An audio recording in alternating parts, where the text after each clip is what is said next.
When we think of conflict and confrontation, many of us feel anxious and will do anything to avoid the tension. We think of fighting, arguing, yelling, and maybe even leaving, with the result not being much resolution at all. It's just another fight that goes nowhere, and it creates more hurt and more resentment in the relationship. We think of having that power struggle, that battle with somebody, with there being a winner and a loser. But that kind of confrontational conflict is scary and uncomfortable, to say the least. And healthy confrontation, actually, and healthy conflict are very different than that.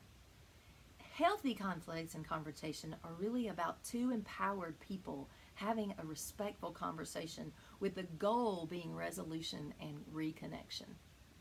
The purpose is to achieve mutual understanding and then together create a win-win for both parties. Create a resolution. The result of healthy confrontation and conflict is reconnection, restoration, and actually strengthening the relationship, deepening the intimacy in the relationship. But here are 6 important keys to engaging in that healthy confrontation and conflict. Number 1, approach the conflict as an empowered person. Because powerless people allow their emotions and their lack of self-awareness to move them into hurtful actions and words that actually create disconnection. Things like going directly to judgment, or saying disrespectful things, or retaliatory things, isolating, walking away, self-protective behaviors such as that. And empowered people, powerful people, actually choose to protect the connection by communicating vulnerably and honestly. In the interaction of healthy conflict, there is no disrespecting or overpowering, but instead it's a genuine seeking to understand each other without shame and without judgment, and then talking through how the issue or the situation is really affecting each other.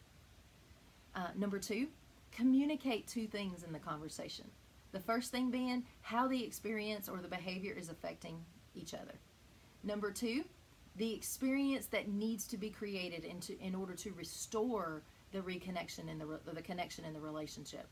Remember, it's the purpose of confrontation is to understand, to adjust, and meet each other's needs.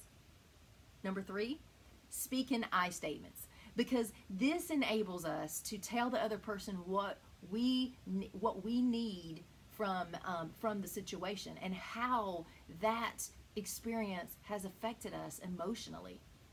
But it speaking in I statements it allows us to refrain from telling the other person what it is that they need to do to change. So, for example, to speak in I statements may look something like this.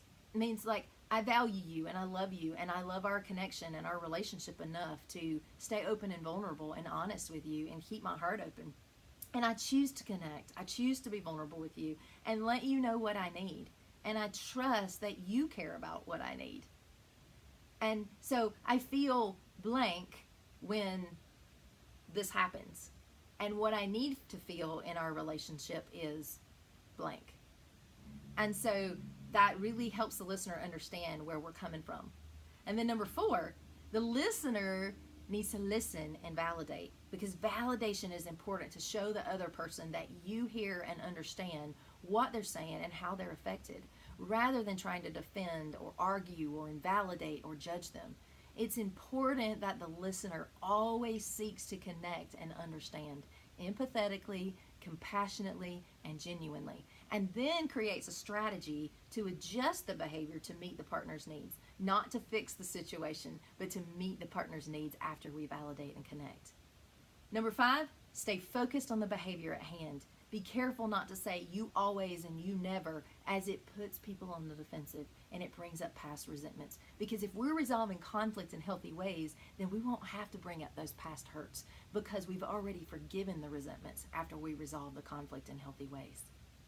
Number 6, assume the best about each other.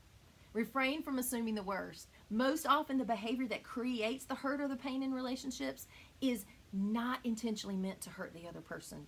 So to assume that from the beginning actually makes the conflict worse and creates a negative situation from the get-go. Successful confrontations restore and strengthen relationships. They increase understanding, they build and deepen intimacy, and they create deeper sense of connection in relationships.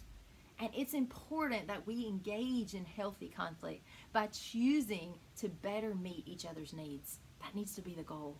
To push past the negative, reactive behaviors and painful emotions and say, I love you and I choose us. And I choose love over, and I choose connection and love over disconnection, self protection, and fear.